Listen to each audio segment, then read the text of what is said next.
for you. Oh! It has to be the best moment out of America's Next Top Model is Tyra Banks screaming, I was rooting for you.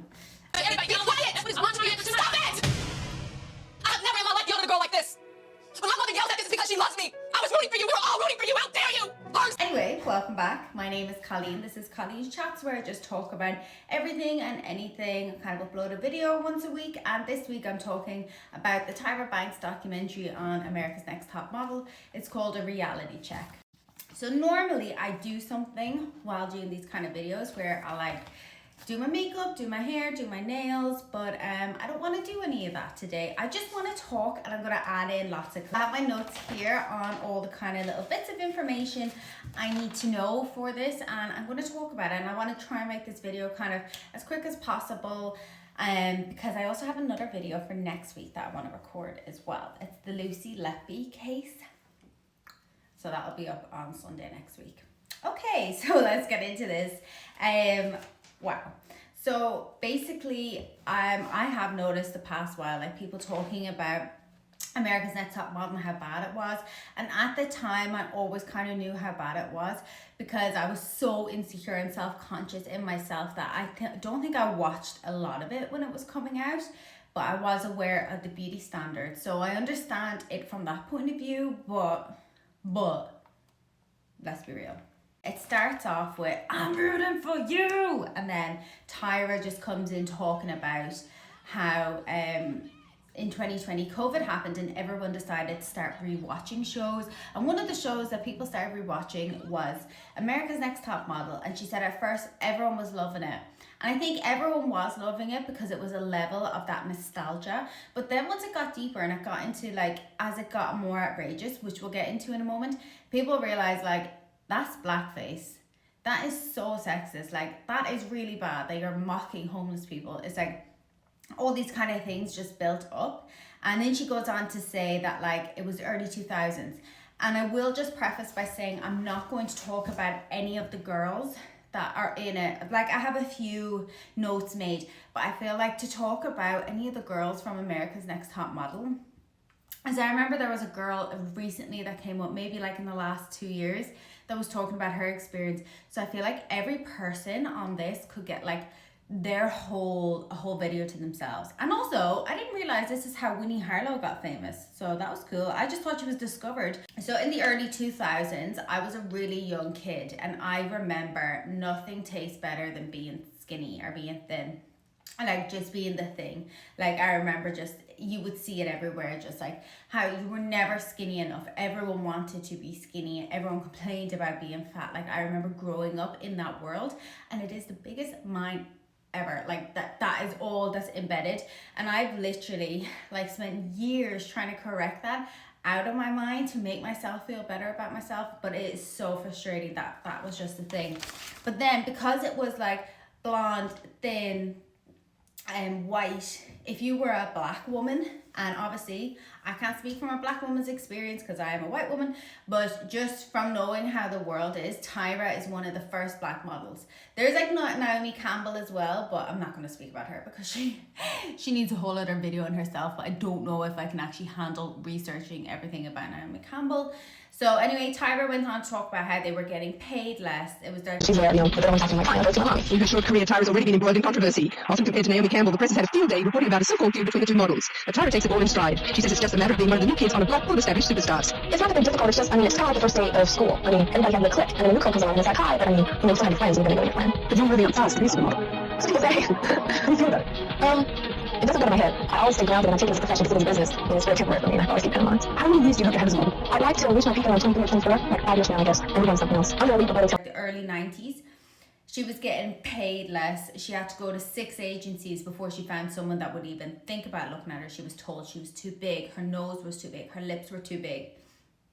No, because she's black. So I said it didn't really matter even when it like Like research would show that black people or black girls in the modeling industry were selling more products, or they were more favored by customers, or they just added that extra something. Didn't matter, she was still getting paid less than white models, and there was nothing she could do. So she decided she wanted to make a show showing how difficult it is to become a model. And she says this was like that she didn't want just white, thin, blonde models. She wanted to open the doors to all different ethnicity. I know I'm saying that wrong, sorry.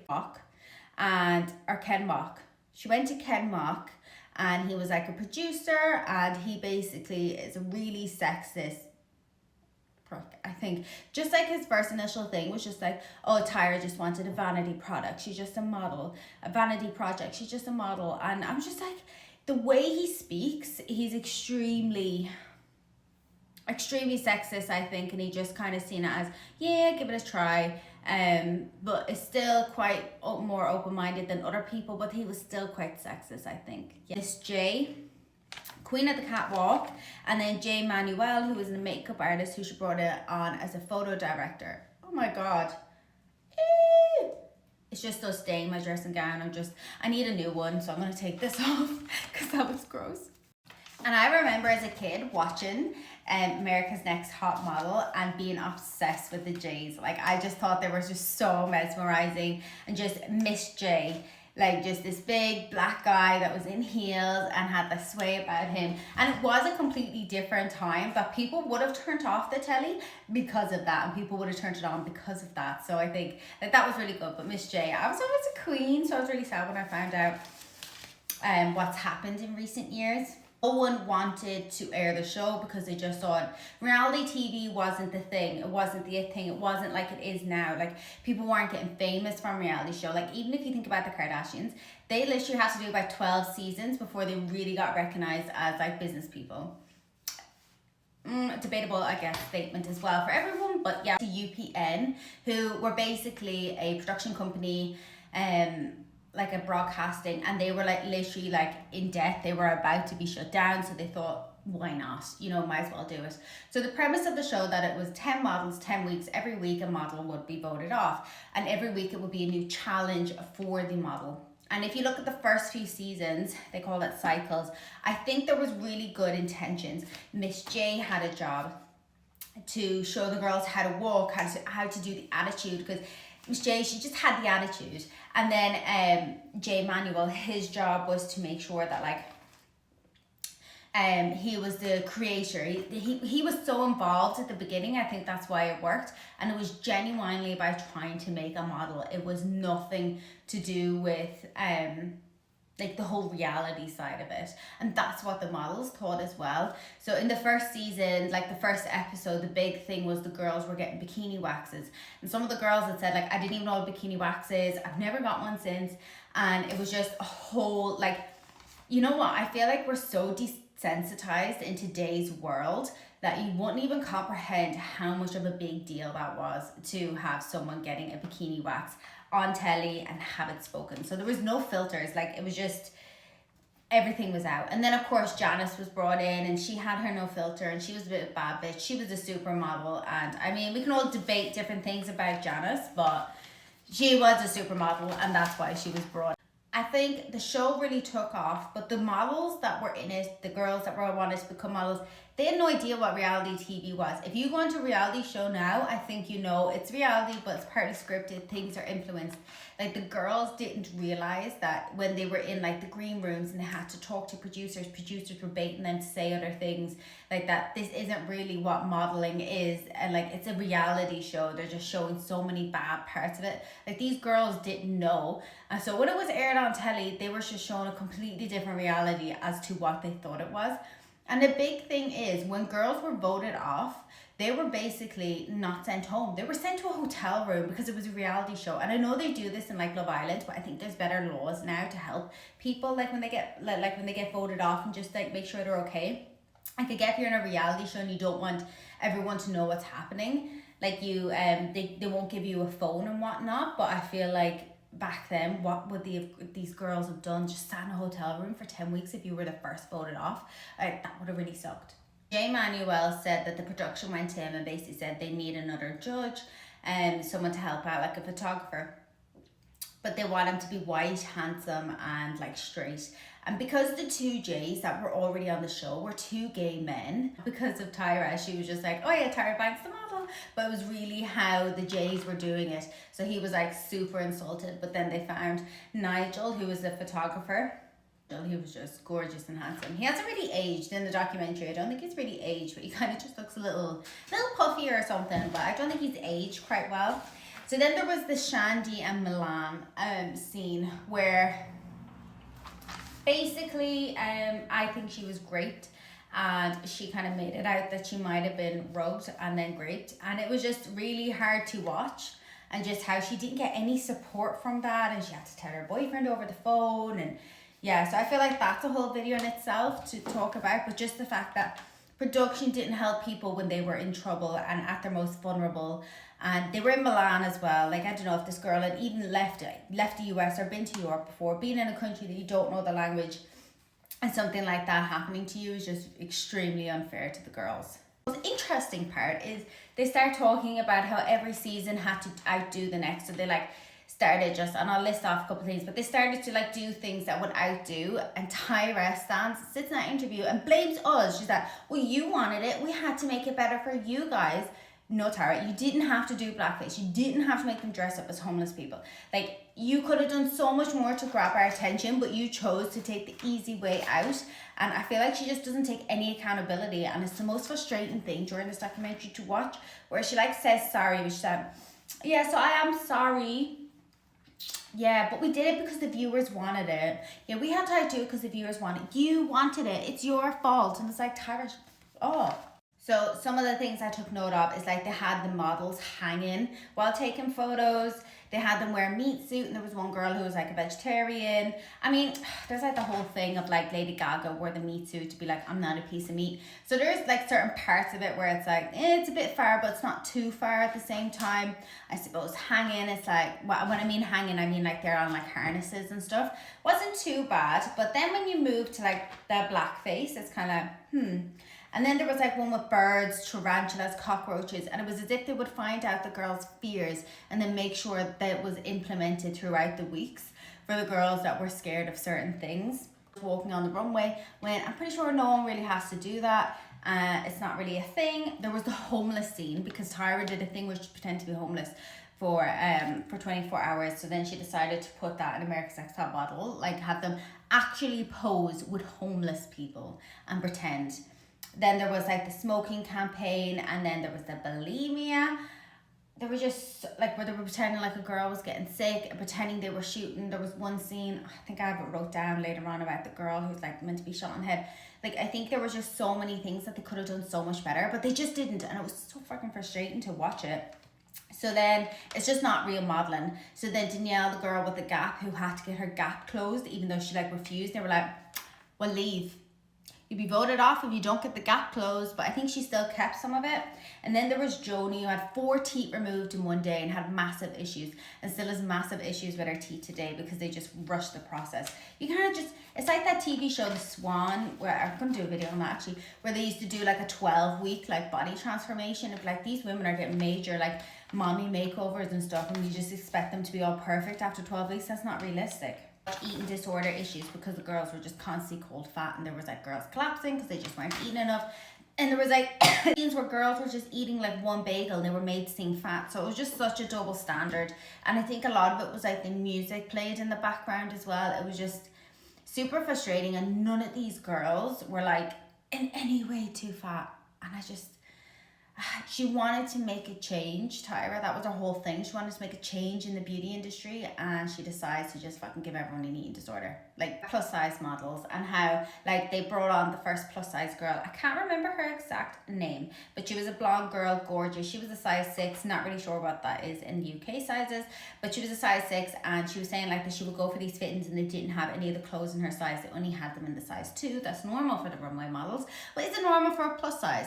But in turn, that girl ended up being like one of the first world's like plus size models. She won the season that she was on, and yeah, so she became quite famous from that. But no one was prepared for plus size. And then there was I Was Rooting for You. So basically that was a girl, Tiffany, who auditioned for it, but then didn't get put through because she got in a bar fight. So then she went back on the show a couple of years later, and she was doing a teleprompter scene where she couldn't pronounce the words. And believe you me, watching this back as Colleen the 29, Colleen the 29 years old who's severely dyslexic, I could feel for her, because even sometimes like I'll write things on my notes when doing these videos, and I'll write them how they're said rather than how they're spelled, especially names, because I'm just so bad at reading names and just reading things in general, that I really felt for her in that moment. But just that it was like, well, you're gonna go home because you wouldn't say that right. No one else could spell it right. And it was like there was no understanding with these girls, and I just think I just kind of felt for her in that moment, that I feel like there should have been a bit more kindness and loving putting into that. So as the seasons went on, Jay Manuel said that he had so much creative control, and then as it went on and it got bigger, his control kind of left. And once it left and he couldn't say exactly how he felt about certain situations, he kind of lost himself. Now I do think I can agree with some of it, but I do think the whole blame cannot be put on Tyra. But I do understand, because I have been put in situations with people that I've worked with and bosses and stuff where I've had to do things I didn't want to. So I can't imagine that being on like the world's biggest TV show and having to go through that. So yeah, I think the blame always does fall to Ken and Tyra just because they were the producers. But he basically goes on to say that he didn't want to be part of the show anymore. I think this was around cycle 8 he wanted to leave. So basically he said him and Tyra kind of made a pact that if any issues arose or any problems, that they would go to each other first. So he basically sent Tyra an email basically outlining that. They didn't show the email, but it was just basically, he just condensed what he said, I guess. And she basically took 3 days to reply with a, I am disappointed. So then he didn't say that blackmailed him, but more or less did, by saying that he would be blacklisted if he didn't do at least one more season. But then at the end of that season, throughout that season, then he just said it was very awkward on set with Tyra. There wasn't the same chemistry. They didn't talk outside of the scenes. They were literally only talking when they were on the show together, and he kind of wasn't allowed really talk to her outside of that. And he seemed really heartbroken by that, because, you know, he was there from the very beginning of the show, and it was just something he fell out of love with. And I think he should have been allowed to leave with Grace. About the fact that they did start picking bad photos, or not bad photos, but there was definitely always a better photo. And there was a scene of one of the models actually saying, that wasn't my worst photo, like that wasn't my best photo, I had better photos than that. So I think that was a big thing in it as well, that they would start picking bad photos. And I do understand the times as well, because there was like one scene where this girl's hands up and then he could see like armpit hair, and it was like, I do get the times, but I just feel like you could have picked a different photo, or you could have put like edited flower in it and stuff. And yeah, I don't know, it rubbed me really wrong. But again, the sign of the times, the girls got no guidance when they left. Like now when you leave like what's it called, Love Island, like you get offered like counseling, you get offered help. If there's certain things said in the show, like you get advised. I'm pretty sure you get like media training. Like whether you go through the whole end of Love Island, you get support, you get care, you get followed up with. They didn't on this show, but I think as well that's only something that's happened like in the last couple of years, like maybe 5 years, and like helping them out. And Tyra basically said, we open the door for everyone else. And it was like, I hate when that's said, because it's said about so many things. Like someone has to do something in order for something to change. And it's really unfortunate that that's the way the world works. And so many girls got hurt by it. But then Danielle, the girl that had her gap closed, she won and got nothing. And she basically went into detail about how like she was living in an apartment with like another girl who's a famous model, and her friend, they both had the same management. So her friend, who was getting gigs and booked in jobs, basically asked the manager why Danielle wasn't getting booked, because she's gorgeous. Like she's actually stunning. If you see her in the documentary, she's gorgeous. It was like, it's just because she was America's Next Top Models, and designer brands didn't want it to be associated with that. And this was happening around cycle 9. UPN got a new management and there was new people in charge, so it meant they needed to do some new stuff. And the first thing they did was get rid of the Jays and the Nigel. So obviously Jay Manuel wanted to leave anyway, but he was forced to kind of stay. And so then they were forced to stay, and it was kind of swung as they were axed from the show, kind of made them look bad, and they were really upset about that. But they held on to this loyalty of Tyra, and because Tyra was such a big thing at the time because of the show, they didn't really want to fight against her or say any bad bits about her, because it wouldn't have looked good for them either, and it would have bit them in the ass. They kind of made it seem like it was brought up for drama to say this, because the show was running on drama. So the show went on for 22 cycles, and then the network said they didn't want Tyra and they got rid of her. And I actually didn't even know this. I didn't know it went on for that long, because I think at one point they were doing 2 seasons a year, or like 2 cycles a year. And then Rita Ora replaced her. I had no idea about that. And I feel like of all people, it should have been like someone like Winnie Harlow, who who got far in the show and was successful. She should have replaced Tyra. It would have made way more sense. And that's kind of when the show went downhill. And then Tyra made a comment about like a sacred cow or something, like no one's sacred or something like that. It was that, bitch, please. It ended after 24 cycles. Nigel went on to do big things in photography and working with some big brands. Jay Manuel, he worked for E News. I don't know why I wrote EE, but I think it was like EE. And then he wrote a book. He said it's actually fiction. It's actually fiction. It's not like real life. Miss J went on to do top model in Russia, China. She continued doing the world. And Miss J had a stroke and was in a coma for 5 months. Jay and the other Jay and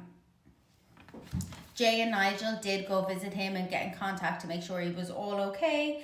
And Tyra basically sent a text message saying, I will come see you, but still hasn't, and it's been a couple of years since. So, yeah. In conclusion, this whole documentary was just done for her to promote cycle 25. At the moment, Tyra says she lives in Australia, super jealous, but she lives in Australia. And she just come out with this hot ice cream thing, and like she did was it Victoria's Secret model show recently, where she like walked in and she was a lot bigger than she was before, but she's still not like heavy, you still wouldn't call her fat. And it was like, people were saying all the BS she gave all them models for all them years, and then she goes on like that. So yeah, it was a bit frustrating to see. But what I will say is, I do think this whole documentary was for Tyra to basically say, I know what happened and I'm really sorry, but we're going to do a season 25. And I just think with Tyra's personality now, I think it's just going to be over dramatic, and yeah, I'm not really sure what to make of it. Will I watch it? Possibly, just to do a video on it. But apart from that, I don't think I'd actually be really into it. But yeah, that's all that happened on the Tyra documentary. If you don't want to watch it, just hope you enjoyed these last like 20 minutes. But yeah, so it was really interesting, but I don't think I learned anything that I didn't already know. Like the girls kind of stuff that happened to them, I feel like I didn't know that, but the outline of everything that happened, I think I could have pasted it all together without having a 3-part documentary. So I think literally it was just done because they want to do a season 25.